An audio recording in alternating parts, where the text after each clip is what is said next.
August 4th, 1943. 9:15 in the morning, port of Norfolk, Virginia. The air hung thick and humid, pressing down on the docks like a wet towel. Obergefreiter Klaus Hartmann stood on the deck of the Liberty ship, his hands gripping the rail so tightly his knuckles had gone white. Below him, the American dock stretched out like something from a dream. Cranes, warehouses, men moving with purpose. And beyond that, through the morning haze, he could see the city. Buildings, cars, streetlights, all intact. All undamaged, all standing exactly as they should be. Klaus was 23 years old. He'd been a soldier for 4 years. He'd fought in France, in Greece, in North Africa. He'd seen cities reduced to rubble. He'd seen populations starving. He'd seen what war did to a country, how it ground everything down until nothing worked anymore, until the lights went out and the food ran out and people moved like ghosts through streets that no longer had names. But Norfolk looked like war had never touched it. Behind Klaus, 2,032 other German soldiers waited. Most were young like him, between 18 and 25. Some were older, veterans who'd been fighting since Poland in 1939. All of them were sunburned, gaunt, and exhausted.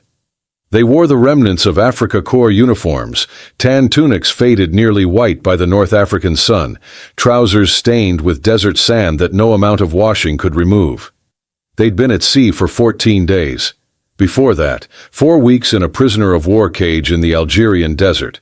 Before that, the surrender at Tunis on May 13, 1943.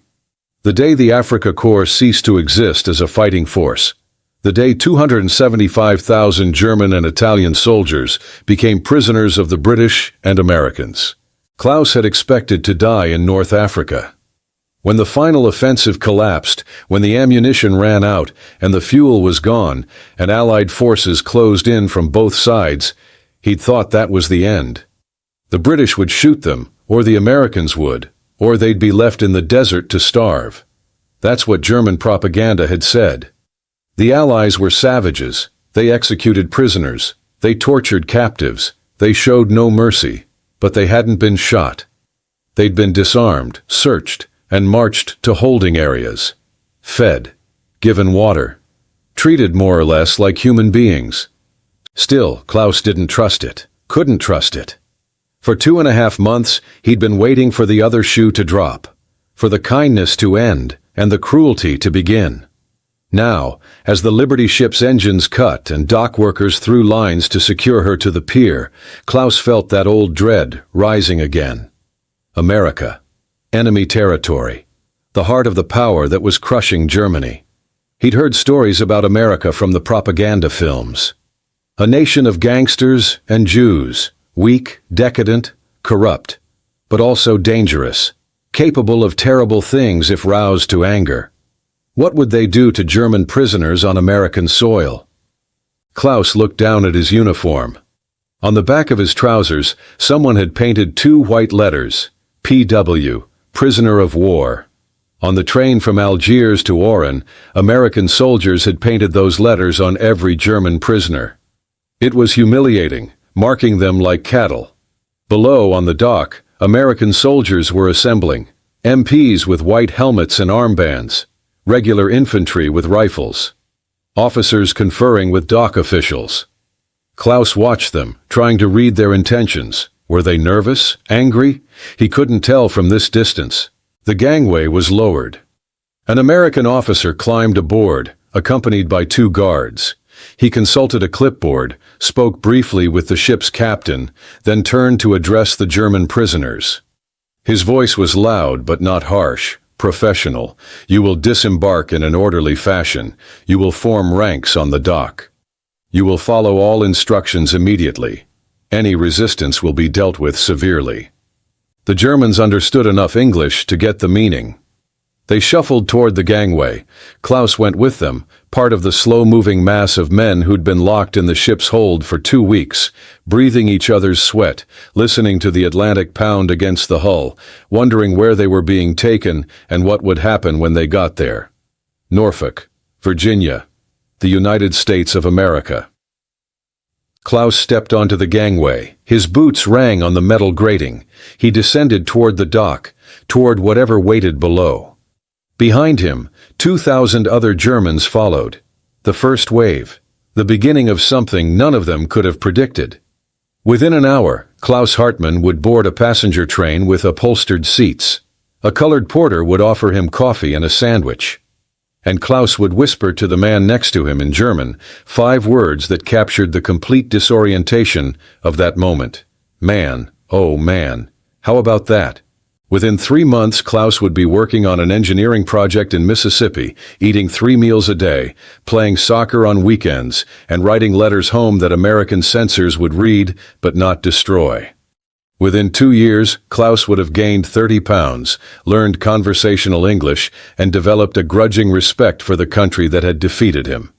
Today, welcome to this channel, and to an authentic World War II story, in which ordinary people were pushed into moments that tested their fear, courage, and humanity. My name is Dr. Franklin J. Carter. I'm 80 years old, and I have been telling stories of war for decades.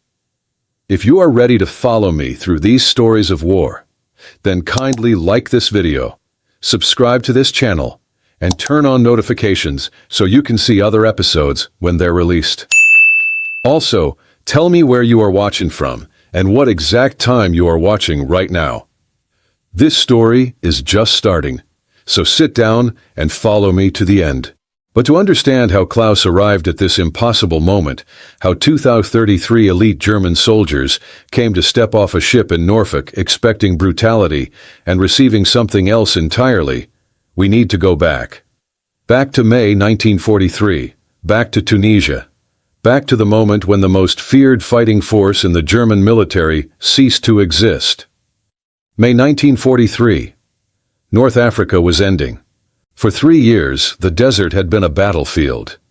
British, German, and Italian forces had surged back and forth across Libya and Egypt, fighting for control of the Mediterranean, for access to Middle Eastern oil, for strategic advantage in a war that had consumed the entire world. The names had become legendary: Tobruk, El Alamein, Kasserine Pass, and above all, one name, Erwin Rommel, the Desert Fox, the German field marshal whose tactical brilliance had made him a hero even to his enemies. The Afrika Korps had been formed in February 1941 when Hitler sent German troops to North Africa to shore up failing Italian forces. Under Rommel's command, the Afrika Korps became elite. Tank crews who could navigate the desert like sailors read the sea. Infantry who could fight in temperatures exceeding 120 degrees Fahrenheit.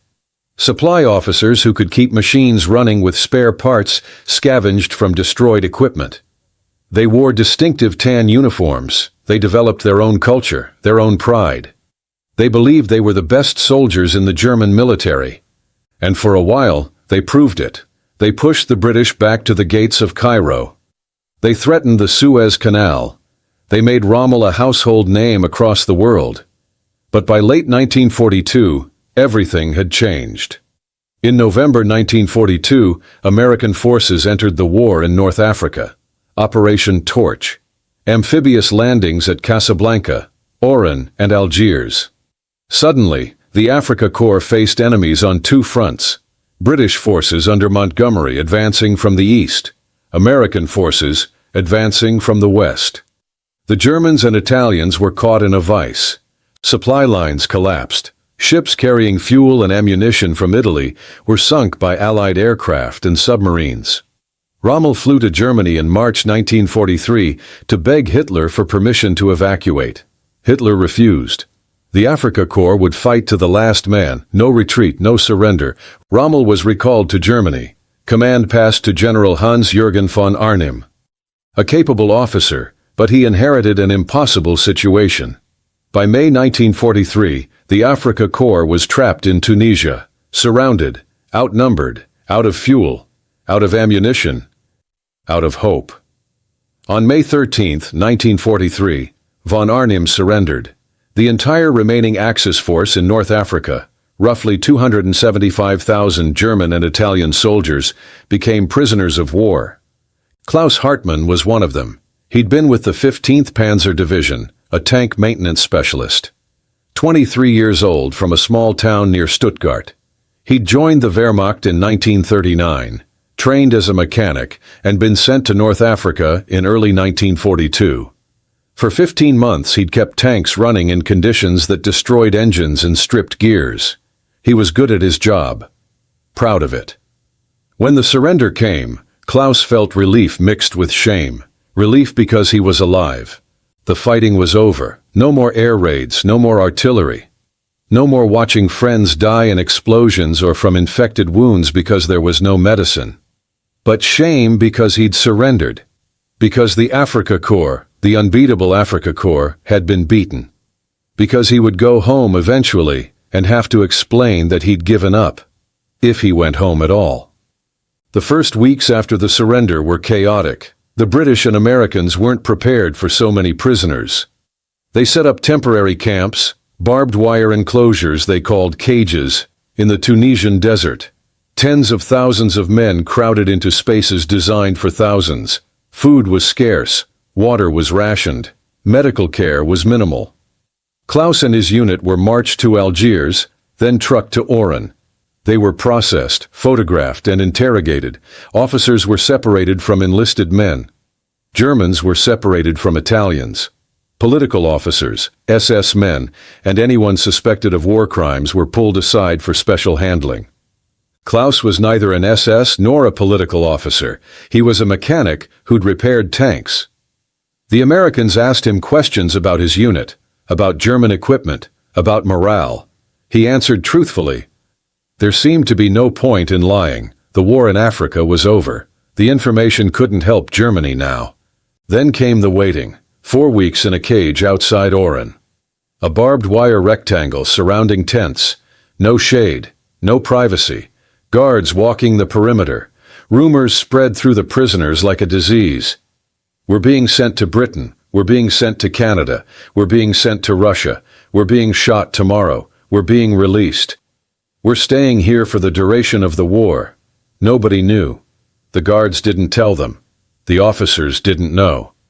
So the men waited in the desert heat and tried not to think about the future. In late July, trucks arrived. The prisoners were loaded, driven back to Oran. The port was massive, ships everywhere. American Liberty ships were cargo vessels hastily built to carry supplies to Europe and North Africa.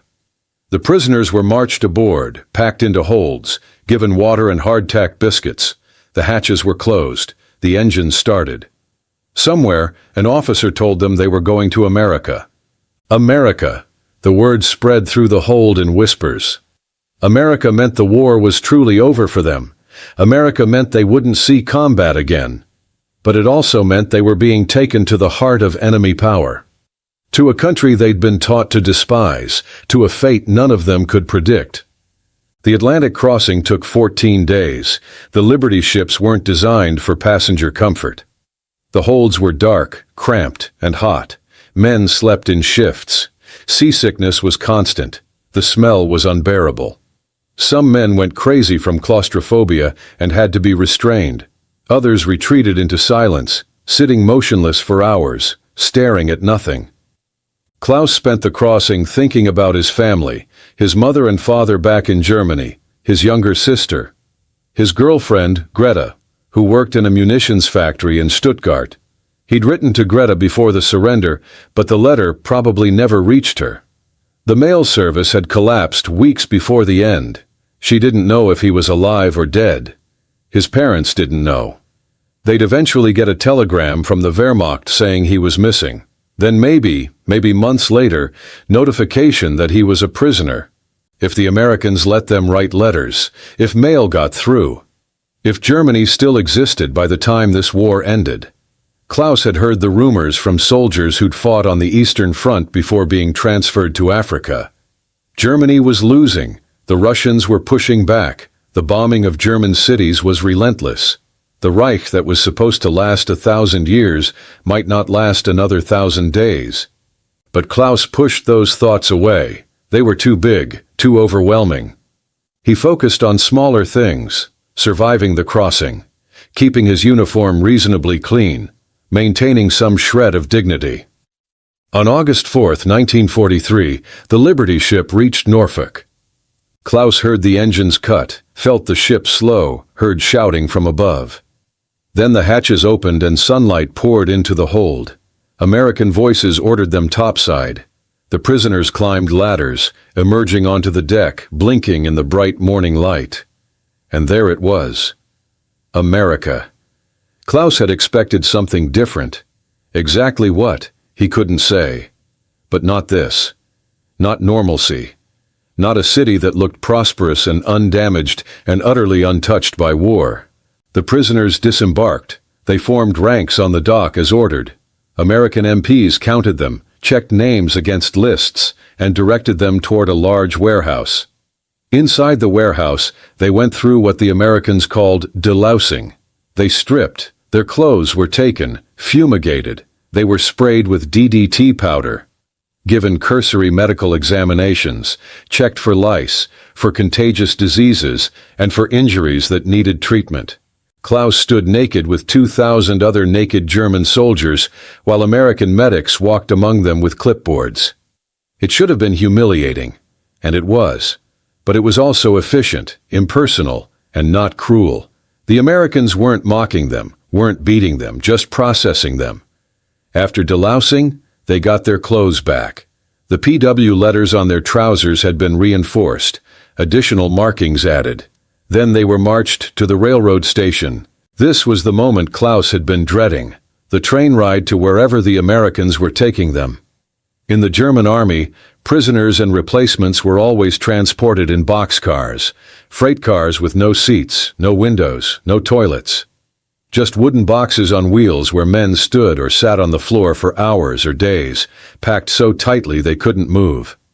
Klaus expected the same treatment from the Americans. Boxcars. Locked doors. Armed guards. What he saw instead stopped him in his tracks.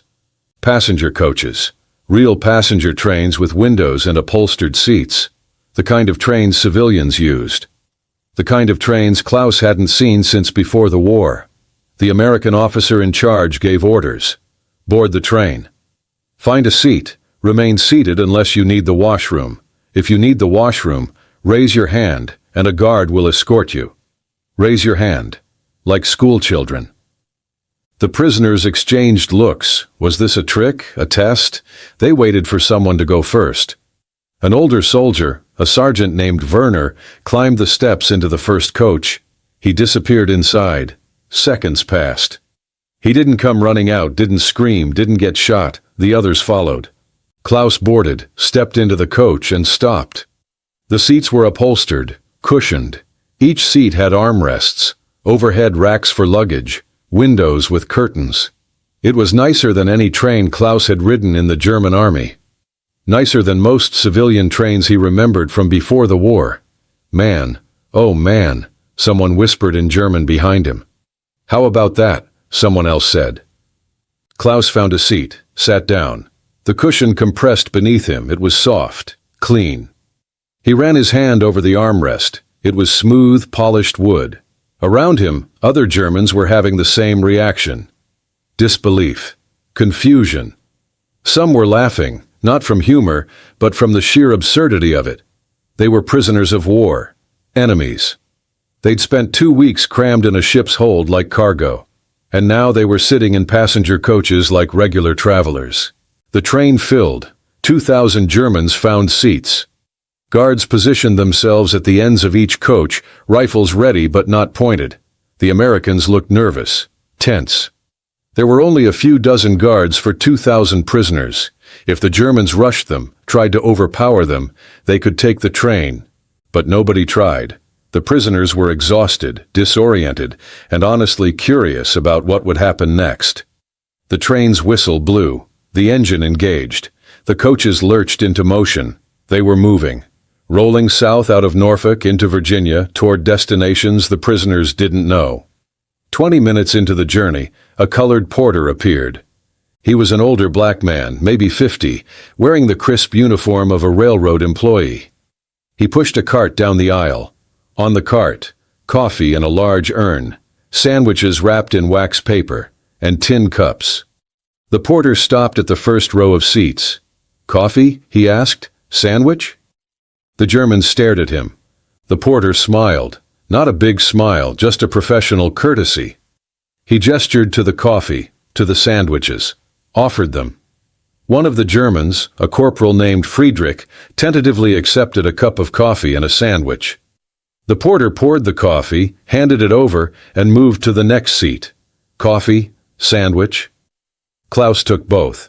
The coffee was hot, bitter, but real coffee. The sandwich was ham and cheese on white bread. Simple, but more food than Klaus had seen in one place in months. "Thank you," Klaus said in halting English. The porter nodded. "You're welcome." He moved down the aisle, offering coffee and sandwiches to German prisoners of war as though they were paying customers, as though they were human beings. Klaus bit into the sandwich. The bread was soft. Too soft, actually, nothing like the dense brown bread he'd grown up eating in Germany.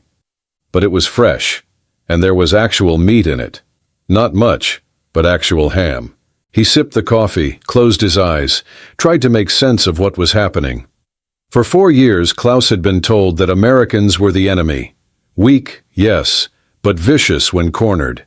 They would show no mercy to German soldiers. They would exact revenge for every German victory, every Allied defeat. But this porter, this black man who the German propaganda had portrayed as subhuman, was treating Klaus with more courtesy than Klaus had received from German officers, offering him coffee, saying "You're welcome." Klaus looked around the coach. Other Germans were eating their sandwiches, drinking their coffee. Some still looked suspicious, waiting for the trick. Others just looked confused. A few looked like they might cry. Werner the sergeant sat across the aisle. He met Klaus's eyes. "I don't understand," Werner said quietly in German. Klaus shook his head. "Neither do I." The train rolled south through Virginia. The prisoners pressed their faces to the windows, watching America pass by. Farmland, towns, roads, and everywhere, automobiles. So many automobiles. More cars than Klaus had ever seen in his life. In Germany, before the war, automobiles had been luxuries. Civilians didn't own them. But here, in America, it seemed like everyone had a car. They passed through small towns, saw children playing in yards, saw women hanging laundry, saw men working in fields. Normal life. The kind of life that no longer existed in Germany. One prisoner, a tank driver named Joseph, pointed out the window. "Look," he said. "No bomb damage, no ruins, nothing destroyed." It was true. They'd been traveling for hours and hadn't seen a single bombed building. No rubble. No collapsed structures, no evidence that war had ever touched this country. The German propaganda had claimed that Luftwaffe bombers were devastating American cities, that U-boats were starving the American economy, that the American home front was crumbling under the strain of war. All lies. America was untouched, prosperous, functioning. While Germany was being bombed to rubble, while its cities burned, while its people starved, America looked like war was something happening on another planet. The cognitive dissonance was staggering. Klaus had been raised to believe, that Germany was the superior nation, the master race, the inevitable victor. But looking out the window at American abundance, at the casual wealth of a country that could afford to give prisoners coffee and sandwiches and upholstered train seats, Klaus felt the foundations of his worldview beginning to crack. The train traveled through the afternoon and into the evening. As darkness fell, the guards became more alert. This was when escape attempts would happen, in the dark, when prisoners might try to slip away. But nobody tried. Where would they go? They were in the middle of America, thousands of miles from home, wearing uniforms marked with PW. They didn't speak English well. They had no money. Escaping was suicide. So they stayed in their seats, some slept, others stared out windows at the darkness. Klaus thought about Greta, wondered if she was alive, wondered if Stuttgart still existed, wondered if he'd ever see Germany again. The next morning, the train continued south, Kentucky, Tennessee, the landscape changed. More rural, more forests. The prisoners were given breakfast, bread, and coffee by the same porters who'd served them the day before. Still polite, still treating them like human beings. On the third day, the train reached Mississippi. The prisoners bound for Camp Clinton were offloaded at Jackson. They were marched through the city in ranks of 4, guards on either side. The entire town seemed to have turned out to watch. People lined the streets, silent, staring. These were the enemy. The Germans, the Afrika Korps, elite soldiers who'd fought across North Africa. Now they were walking through a small Mississippi town, exhausted and confused and utterly defeated. Klaus marched with his head up. He was still a German soldier, still had his pride. Even if nothing else made sense, he could maintain discipline. The camp was 4 miles outside town. They saw it from a distance, barbed wire fences, guard towers, barracks arranged in neat rows. It looked like every military installation Klaus had ever seen. Familiar, almost comforting in its familiarity. They were processed again, assigned barracks, given camp numbers. Told the rules: no approaching the fences, no gathering in large groups, no speaking English with guards except when necessary. Work assignments would be made tomorrow. Klaus was assigned to Barrack 7, Company B, Compound 2. He found his bunk. It had a mattress. Actual mattress with sheets and a blanket. In the desert, Klaus had slept on sand. On the ship, on bare metal. At the cage in Oran, on the ground.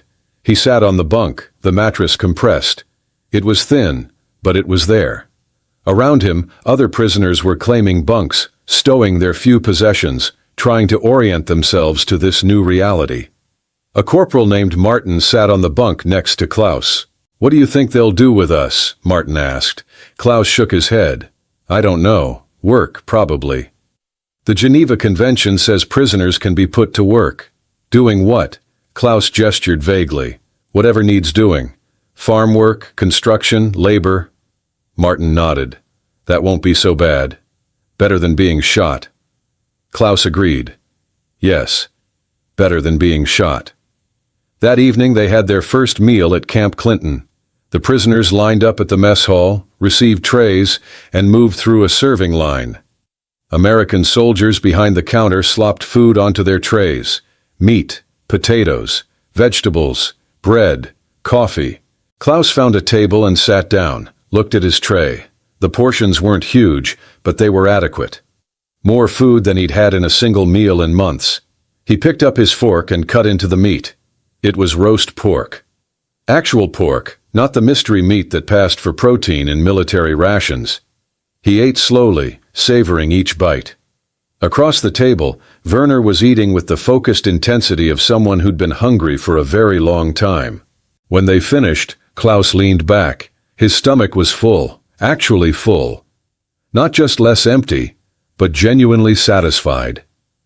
"This is insane," Werner said quietly. Klaus nodded.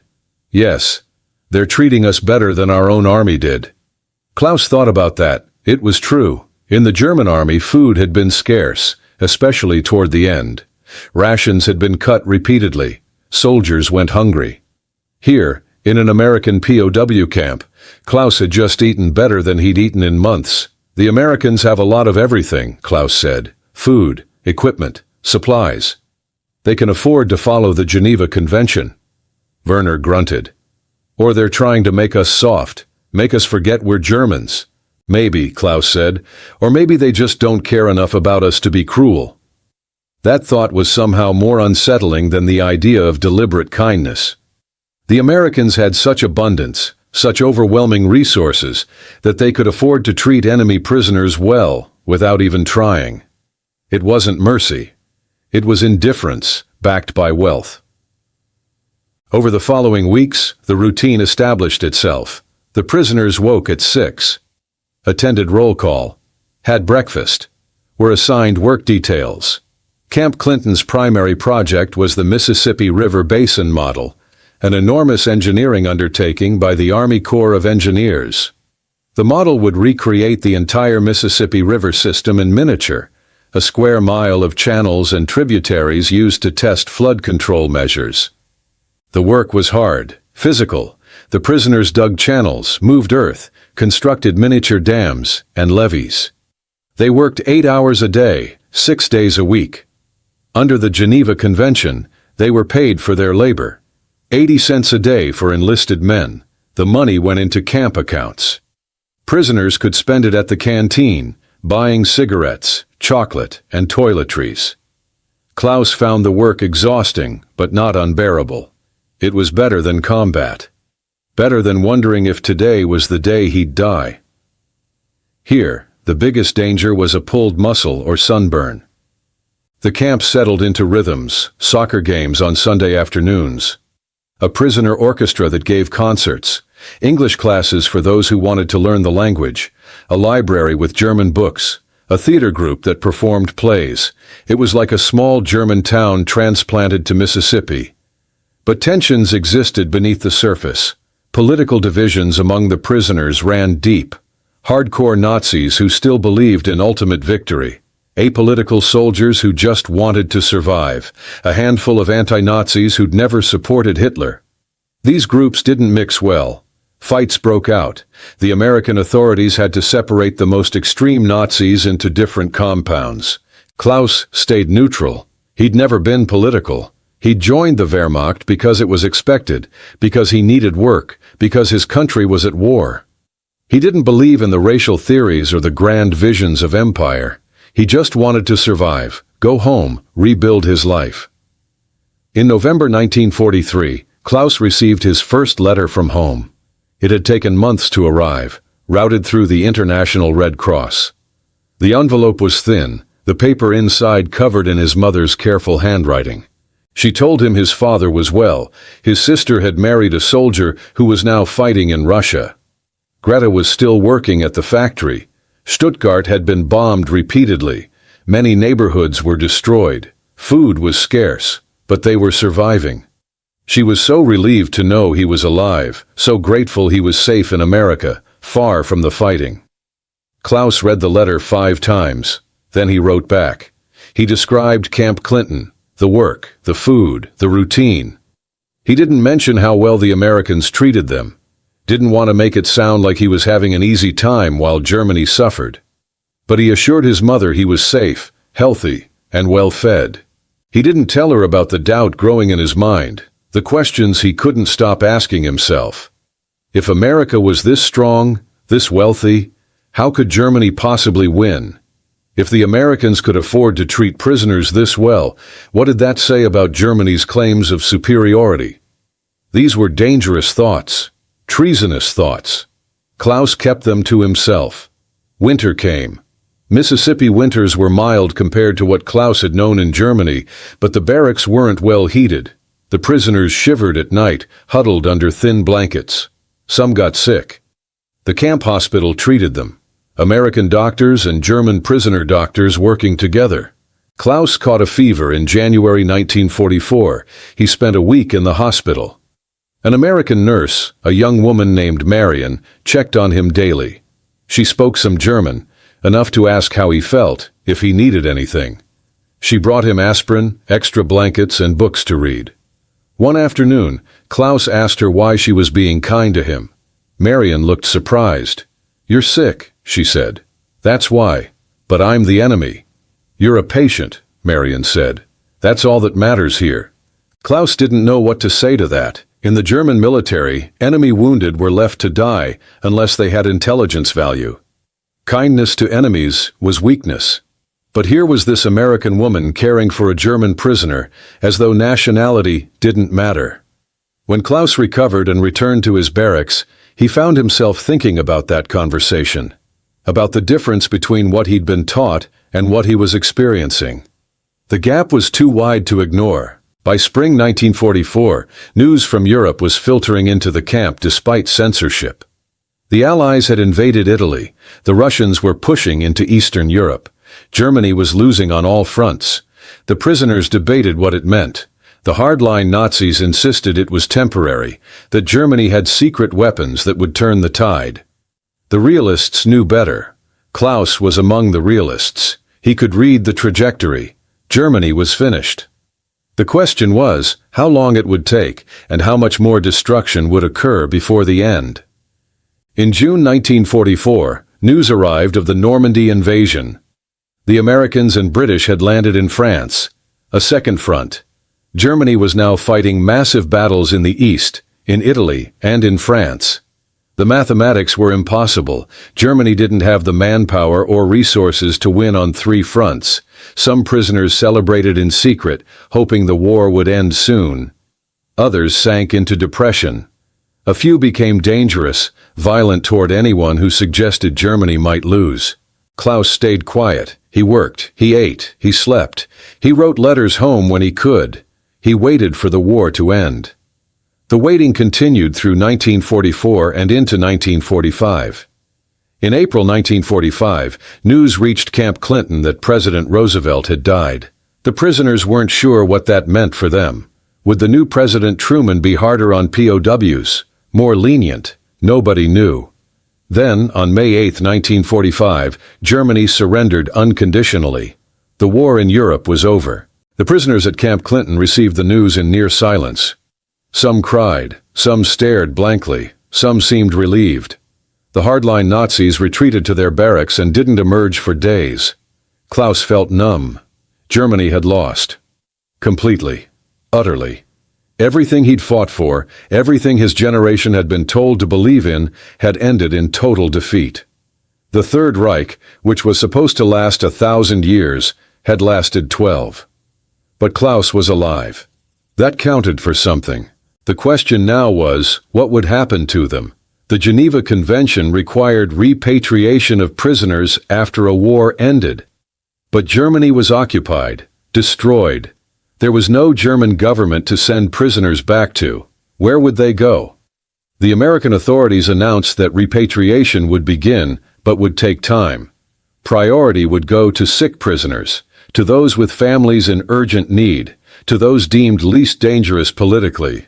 Everyone else would wait. Klaus waited. Months passed. Summer turned to fall. The prisoners at Camp Clinton continued working on the Mississippi Basin model. The project was nearly complete. When it was done, it would be one of the largest scale models in the world, a testament to American engineering and to the labor of thousands of German prisoners. In October 1945, Klaus's name appeared on a repatriation list. He would ship out in November and return to Germany via France. He had 2 weeks to prepare. Werner, who was on the same list, seemed excited. "We're going home," he kept saying. "Going home." Klaus was less certain. Home to what? Germany was in ruins. Divided into occupation zones, millions dead, cities destroyed. What kind of life could he build there? But he had no choice. He was German. Germany was home. He would return. On November 12, 1945, Klaus and several hundred other prisoners boarded trains at Camp Clinton. The journey was familiar now. Passenger coaches. Upholstered seats. Coffee and sandwiches from polite porters. They traveled to New York, to a port where transport ships waited. Klaus looked back at America as the ship pulled away from the dock. He'd spent over 2 years in this country, longer than he'd spent fighting in North Africa. It had been strange, contradictory. Nothing like what he'd expected. The Americans had defeated him, imprisoned him, and then treated him better than his own government had. They'd fed him, given him medical care, paid him for his work, allowed him to maintain dignity. Klaus didn't love America. He was German, but he couldn't hate it either. Couldn't maintain the propaganda's image of Americans as cruel, weak, and degenerate. He'd seen too much, experienced too much. The ship crossed the Atlantic, landed in France. The Germans were processed again, sorted by region of origin, and sent to transit camps. From France, Klaus took a train into what had been Germany. The devastation was worse than he'd imagined. Cities reduced to rubble, bridges destroyed, factories were bombed to empty shells. And people, refugees everywhere. Displaced persons, orphans, widows, the human wreckage of total war. Klaus made his way to Stuttgart. The city he'd known no longer existed. Whole neighborhoods were gone. His family's apartment building had been hit by bombs, but his parents had survived. They'd moved to relatives in the countryside. Klaus found them in a small village outside the city. His mother cried when she saw him. His father, aged 10 years in the 2 years since Klaus had left, gripped his hand silently. His sister was there with her baby. Her husband had been killed in Russia. They asked Klaus about America, about the camp, about what it had been like. Klaus didn't know how to answer. How could he explain that the enemy had treated him well? That he'd been safe while they suffered? That he'd eaten better as a prisoner than they had as civilians? He told them simple things. The work, the routine, the waiting.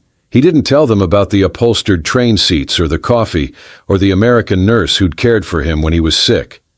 Klaus stayed with his family through the winter. Germany under occupation was harsh. Food shortages, rationing. American, British, French, and Russian forces controlling different zones. The country was divided, occupied, defeated. In spring 1946, Klaus found work as a mechanic. The skills he'd learned in the Wehrmacht were useful. Germany needed to rebuild.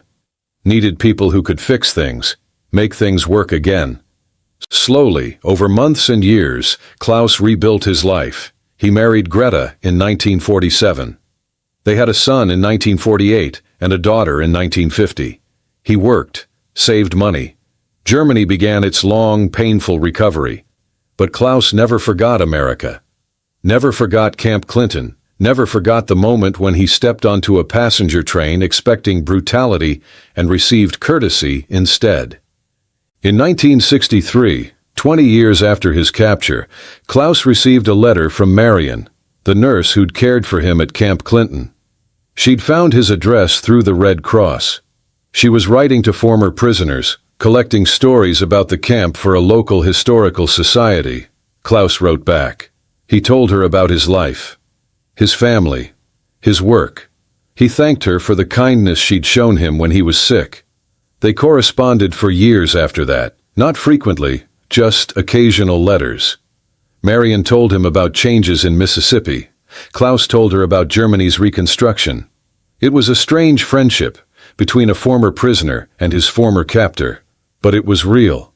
In 1993, 50 years after he arrived at Camp Clinton, Klaus returned to Mississippi. He was 73 years old. Marion, now in her 70s as well, met him at the old campsite. The camp itself was gone. The barracks had been dismantled decades before. The land was now part of Mississippi College, but the Mississippi Basin model remained, still used for flood control research. Klaus and Marion walked the grounds where the camp had stood. Klaus showed her where his barracks had been, where the mess hall had stood, where he'd worked on the model. "I never thought I'd come back," Klaus said. "I'm glad you did," Marion replied. They stood together in silence, two old people remembering a strange chapter of history, a time when enemies had lived side by side, when a defeated army had been treated with unexpected mercy, when young men far from home had discovered that the world was more complicated than propaganda had taught them. Klaus returned to Germany a week later. He told his children and grandchildren about the trip, about seeing the place where he'd been a prisoner, about meeting the nurse who'd been kind to him half a century before. His grandson, studying history at university, asked him what he'd learned from being a POW in America. Klaus thought about that for a long time. Finally, he said, "I learned that how you treat your enemies says more about you than it says about them." Klaus Hartmann died in 1998 at the age of 78. His obituary mentioned his service in the Afrika Korps, his time as a POW in America, and his decades of work as a mechanic in post-war Germany. It didn't mention the moment when a colored porter offered him coffee on a train, or the nurse who brought him blankets when he had a fever, or the fundamental shift in worldview that occurred when his expectations collided with reality. But those moments mattered. They shaped Klaus in ways he couldn't fully articulate. They complicated his understanding of enemies and allies, of good and evil, of the nature of warfare and humanity. The story of the Afrika Korps prisoners arriving in Norfolk is not well known. it's overshadowed by bigger events: the D-Day invasion, the Battle of the Bulge, the liberation of concentration camps. When people think about World War II, they think about combat, not about prisoner of war camps in Mississippi. But the story matters because it reveals something essential about how nations conduct themselves under pressure. The United States in 1943 was fully committed to total war against Germany. American soldiers were dying in combat against the Wehrmacht. American cities feared sabotage. The entire country was mobilized for victory. It would have been easy, understandable even, to treat German prisoners harshly, to put them in camps with minimal food and comfort, to work them brutally, to take revenge for American casualties. But America chose differently. Not out of soft-heartedness or naivety, but out of a calculated belief that adhering to international law served American interests. That treating prisoners well would encourage German soldiers to surrender rather than fight to the death. That setting an example might protect American POWs in German hands. It was pragmatic, strategic. But it was also fundamentally decent. The men who stepped off ships in Norfolk in August 1943 expected brutality because that's what they'd been taught to expect. German propaganda had portrayed Americans as savage, vindictive, and cruel. The reality of upholstered train seats and coffee served by polite porters shattered those expectations. For some prisoners, like Klaus Hartmann, that shattering led to deeper questions. If the propaganda lied about how Americans treated prisoners, what else had it lied about? If the enemy showed more concern for German welfare than German officers had, what did that say about the cause Klaus had fought for? Not every prisoner had this experience. Many remained committed Nazis. Some even murdered fellow prisoners who showed signs of softening toward the Americans. Camp Clinton and other POW camps saw violence between Nazi loyalists and those willing to question the regime. But enough prisoners had Klaus's experience that when they returned to Germany, they carried back a different image of America. Not the propaganda image of decadence and weakness, but a reality of strength, organization, and calculated mercy. That image influenced post-war Germany in ways historians still debate. The German economic miracle, the success of democracy in West Germany, the willingness of Germans to align with the West during the Cold War. All of these developments had multiple causes. But among them was the experience of hundreds of thousands of German soldiers who'd been prisoners in America and learned that the enemy was not what they'd been told. The Mississippi Basin model that Klaus and thousands of other prisoners built still exists. It's a national historic landmark now, covering 200 acres, containing miniature representations of over 15,000 miles of river systems. For decades, it was used for flood control research that saved billions of dollars in property damage and countless lives. The model is a physical legacy of the POW labor, but the deeper legacy is in the lives changed. The German soldiers who arrived expecting one thing and experienced another. The American guards and nurses and officers who chose to see prisoners as human beings rather than just enemies. The small moments of decency that accumulated into something larger. August 4th, 1943, Norfolk, Virginia. 2,000 German soldiers stepped off a ship expecting the worst and received something better. It wasn't paradise, it wasn't freedom. It was still imprisonment. But it was imprisonment conducted with a degree of humanity that surprised everyone involved. That surprise mattered.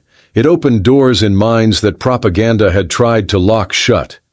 It created possibilities for understanding that wouldn't have existed if America had chosen cruelty over law. Klaus Hartmann standing on that dock, gripping the rail, looking at intact American cities and wondering what would happen next. That moment of uncertainty, of expectation about to collide with reality, contained within it the seed of transformation. Man, oh man, Klaus would say an hour later, sitting in an upholstered train seat, drinking coffee served by a polite porter.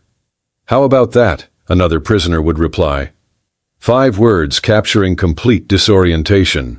The world was not what they'd been taught. The enemy was not who they'd expected, and nothing would ever be quite the same again. That's the real story of the first Afrika Korps prisoners to arrive in America. Not the battles they fought or the campaigns they lost, but the moment when their expectations were shattered. When propaganda met reality. When defeated soldiers discovered that even in defeat, dignity was possible. It's a story about the power of small mercies.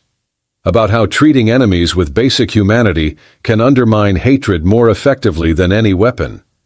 About the long-term consequences of choosing law over revenge, even when revenge would be understandable. The passenger trains with upholstered seats, the coffee and sandwiches. The mattresses in barracks, the medical care, the payment for labor. None of these things won the war. The war was won by soldiers in combat, by industrial production, and by strategic decisions made in Washington and London. But these small acts of decency won something else. They won the peace that followed. They created a foundation for reconciliation that might not have existed otherwise. They proved that even in the darkest moments of human conflict, even in total war, humanity doesn't have to be completely abandoned. Klaus Hartmann learned that lesson on a train in Virginia in August 1943. He carried it with him for the rest of his life. And when he returned to Mississippi 50 years later to walk the grounds where he'd been a prisoner, he carried it still. The lesson is simple but profound. How you treat your enemies says more about you than it says about them. America in 1943 chose to say something specific. That even in war, law matters. That even with enemies, basic decency is possible. That strength allows for mercy. The men who stepped off those ships in Norfolk learned that lesson whether they wanted to or not. And in learning it, they became part of a story larger than themselves. A story about the possibility of transformation. About the power of unexpected kindness. About the long shadow that small acts can cast across decades. That's worth remembering. Worth preserving. Worth telling again to new generations who might need to hear it. If you love this story, if it challenged what you thought you knew about World War II and how enemies were treated, hit that like button. Stories like this need to be shared. They complicate our simple narratives. They remind us that history is always more nuanced than we expect. Hit subscribe. We're bringing you forgotten stories every week. Stories that don't fit the usual narratives. Stories about the moments when expectations collided with reality and something unexpected emerged. Drop a comment. Tell us, would you have treated enemy prisoners this way? Do you think America made the right choice? What would you have done in Klaus's position? We want to hear your thoughts. You're part of keeping these memories alive, making sure that lessons learned at such terrible cost aren't forgotten. Thank you for watching. Thank you for caring about the complexity of history. Thank you for being willing to sit with stories that don't have simple morals.